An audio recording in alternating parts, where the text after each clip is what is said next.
Well, to answer that question, we're going to have to go all the way back to 1958, back to the legislation that originally created the space agency NASA. So in that legislation, there's some forward-looking language that says, make sure that all the cool stuff you develop for space doesn't just get blasted off into the universe, but comes back down to the Earth in the form of practical and terrestrial benefits. I'm paraphrasing, of course. The legislation is actually a little bit dry, like legislation should be. Since that time, NASA has worked to get the technologies it created into the hands of the public. These become products and services, and they save lives, they improve lives, they generate income, they create jobs, they boost the economy, they increase crop yields, they make airplane travel safer, they make train transportation safer. NASA's everywhere you look.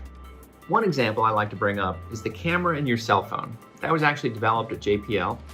We were working on a lightweight, high-resolution camera for a satellite application, and that became the very first camera on a chip, camera in the cell phone.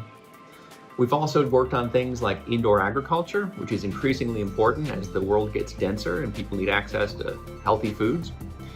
During the pandemic, some researchers developed a ventilator that had fewer than 100 parts, none of which were required in the supply chain to make other ventilators. We gave that to dozens of companies all around the world to help save lives. If you check out spinoff.nasa.gov, you can find thousands of examples of how NASA is everywhere in your life.